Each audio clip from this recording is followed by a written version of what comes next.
Il se passe des choses dans le monde et puis on en a parlé un peu tout à l'heure, Isabelle, avec Luc La Liberté, de ce fameux discours de Donald Trump hier à la télévision, un peu partout. Oui, puis c'est parce qu'on a parlé de ça tantôt, puis on en a parlé hier aussi, puis on a reçu plusieurs réactions par texto de gens qui disaient vous êtes toujours contre Trump, c'est toujours les médias, vous avez comme cette espèce de discours, puis il y en a que ça a choqué hier, qui était comme, il me semble qu'on n'entend jamais le contrepoids, puis Georges a été un peu interpellé par ça. Mais c'est que parfois, on lit les commentaires, puis les gens sont virulents et ils sont farouchement pro-Trump et ils sont fiers de le dire, comme si être pro-Trump au Canada, c'était une identité, alors que je m'excuse, là, vous votez pas pour lui, il n'affecte pas vos finances ou votre vie, donc calmez-vous un peu. Mais après, il y a la réponse super cynique à ça, c'est-à-dire, ou pas cynique en fait, super fendante. Faisons l'intellectuel fendant. Pourquoi est-ce que les médias sont pro-Trump? Mais parce que le bonhomme a tendance à mentir, puis les médias ne vont pas rapporter ses mensonges. Bon, c'était l'argument des grands diffuseurs américains hier qui disaient on ne diffusera pas son discours parce que justement, on a peur qu'il colporte des faussetés sur les élections. Ouais. Mais il y a une autre affaire, par contre. Il y a s'opposer à lui lorsqu'il dit des choses fausses, s'opposer à lui sur les faits, au niveau factuel, puis il y a s'opposer à lui sur les valeurs, puis sur les politiques publiques qu'on veut mettre en œuvre. Et ça, parfois, c'est vrai qu'on ne fait pas trop la distinction. Ou parfois, on est tellement opposé à la personne de Trump, qui agit un peu comme un repoussoir, qu'on peine à considérer ce qu'il y a derrière lui. Et il y a des facteurs qui sont intéressants derrière le soutien à Donald Trump. Prenons un exemple super facile.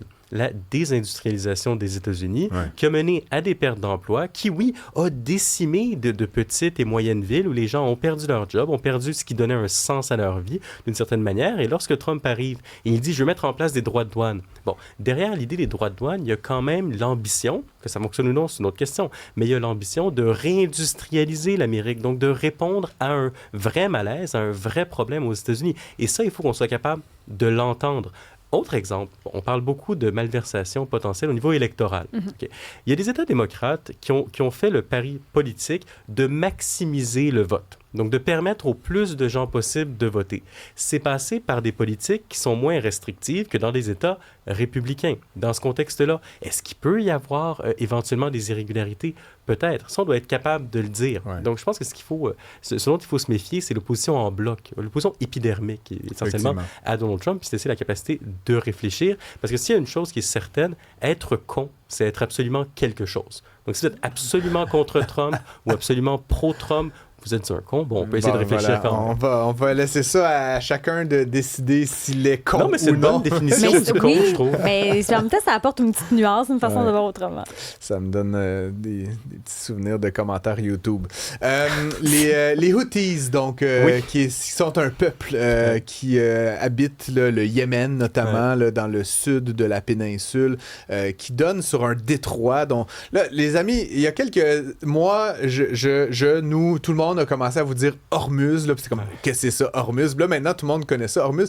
Là, maintenant, vous avez un nouveau mot à apprendre, Bab el-Mandeb, c'est ça? Voulez-vous qu'on répète en chœur la phrase, sur Hormuz, ce détroit stratégique, où passe 1/5 de la production mondiale de pétrole?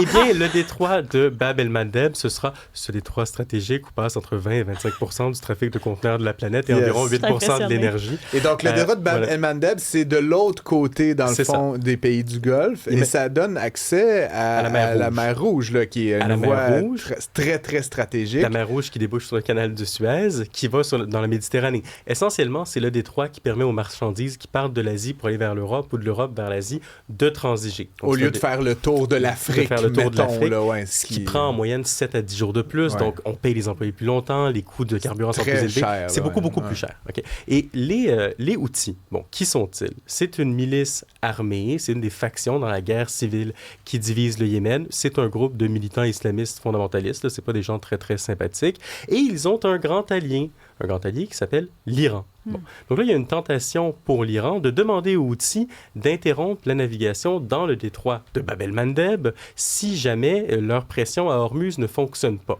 Donc, ça serait évidemment une disruption. Ou en plus, peut-être. En plus de ce qu'ils font là-bas. Évidemment, si c'était le cas, ce serait une disruption gigantissime du commerce mondial. Ce serait Hormuz x2. Donc, ça, c'est évidemment extrêmement inquiétant. Mais ce serait quoi, justement, les impacts sur nous, ça? Ben, je dirais les impacts sur nous. Si le coût de l'énergie augmente parce qu'on limite l'offre en énergie, ça va se répercuter au prix de la pompe. Je faisais le plein tantôt. Je pense que le gaz était à 2,18, le suprême. C'était assez...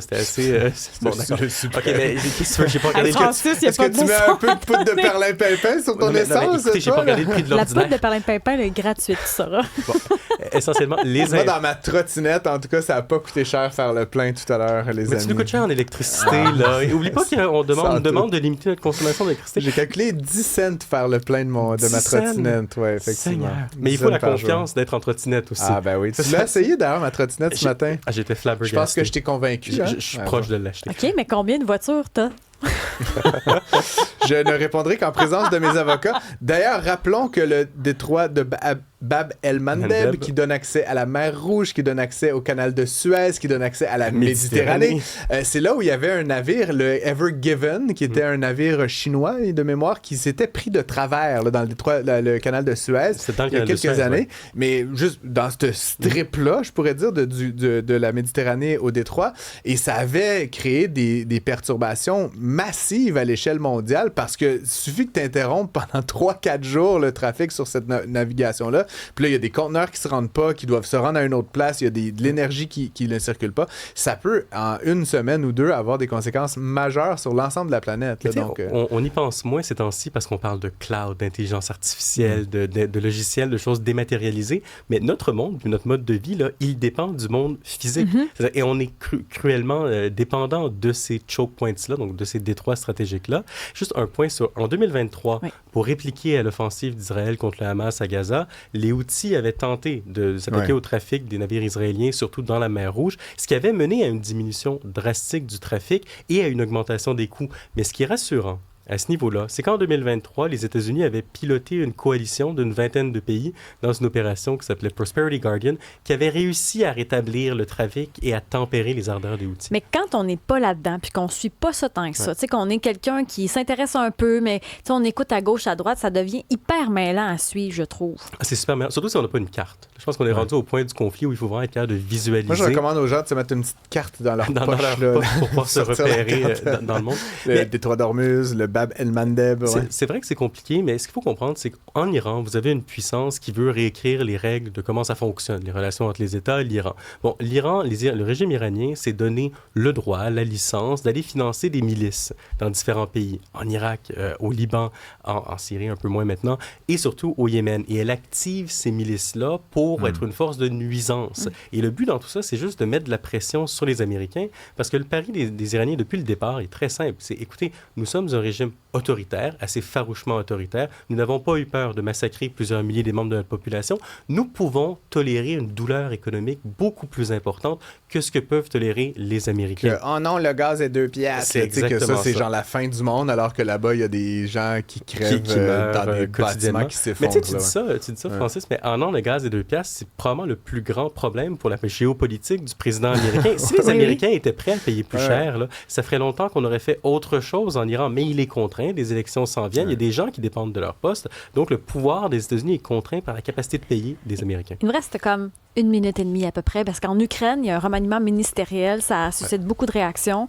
Fais-nous la lumière là-dessus. En fait, ce qui est intéressant, c'est que dans les dernières semaines, derniers mois, on sentait que la guerre en Ukraine, le vent changeait un peu. Pourquoi? Parce que les Ukrainiens ont développé une capacité autonome de produire des drones. Et avec ces drones-là, ce qu'ils ont commencé à faire, c'est amener la guerre en Russie. Parce que jusqu'à ce point-là, les Russes étaient assez isolés du conflit en Ukraine. Donc, en allant frapper des raffineries... Les Russes qui mangent au McDonald's, les Russes de tous les jours. Oui, oui, pas les Russes qui meurent sur le champ de bataille, mais les Russes au sein des frontières de la Russie, bon, eux étaient moins affectés par le conflit. Et donc, les Ukrainiens ont commencé à frapper des raffineries, à frapper Moscou, Saint-Pétersbourg. On voyait des colonnes de fumée s'élever des grandes villes russes, si bien que les Russes commençaient à comprendre que non, c'était pas juste un conflit étranger à la frontière, c'est un conflit qui pouvait les toucher. Et ça mettait Vladimir Poutine un peu sur le pied arrière, parce que là, il y avait à faire face à une population qui était de plus en plus mécontente. Et là, ce qui s'est produit, c'est que le grand architecte, apparemment, de la stratégie de drone de l'Ukraine, c'était un ministre de la Défense qui était assez jeune, c'est M. Fedorov, qui avait 35 ans et qui était très populaire, parce que ce revirement de situation-là avait donné du courage aux Ukrainiens. Et là, Vladimir Zelensky a décidé de le renvoyer. Il a décidé de le renvoyer parce qu'il y avait des litiges avec le chef d'état-major ukrainien qui avait une autre vision de comment on devait gérer la guerre, ce qui mène à une crise politique plus ou moins importante en Ukraine, parce que là, vous avez une partie de la population qui manifeste contre le président ukrainien, ce qui s'était à peu près jamais vu durant la guerre en Ukraine. Il y avait une prime aux résistants qui est de fait Vladimir Zelensky. Zelensky qui est d'ailleurs très apprécié par son propre peuple en général, mais qui là, soudainement, peut-être appris. Et là, bon, j'ai lu plein d'affaires là-dessus, tu n'as peut-être pas le temps de tout nous l'expliquer, mais c'est pas si simple. Là. Ultimement, il y a plusieurs factions même, à la limite, au sein du gouvernement. Puis c'est quand même un pays qui est en guerre depuis plus de 3 ans. Là. Je veux dire, c'est pas tic-tic-tic comme chez nous, là, tu changes de chaise. Non, puis l'Ukraine, il ne faut quand même pas oublier que là, on est tous pro-ukrainiens depuis le début de la guerre, mais ça demeurait une démocratie en consolidation. Ce n'est pas un régime qui est aussi bien institutionnalisé, qui fonctionne aussi bien, où il y a aussi peu de corruption que chez nous. Il y a des grands défis au niveau interne en Ukraine. Et en fait, le cœur du litige ici, c'était que le chef d'état-major voulait mener une guerre plus terrestre et s'opposait un peu à l'innovation, ce qui avait mené à des conflits avec le ministre de la Défense et éventuellement, Volodymyr Zelensky a pris le parti du chef d'état-major. Georges, merci beaucoup d'être avec nous Bonne tous les fin de jours. semaine. Tu nous rends plus intelligents. Bonne pas de vacances de la construction. Voilà. Bon week-end. Bye bye.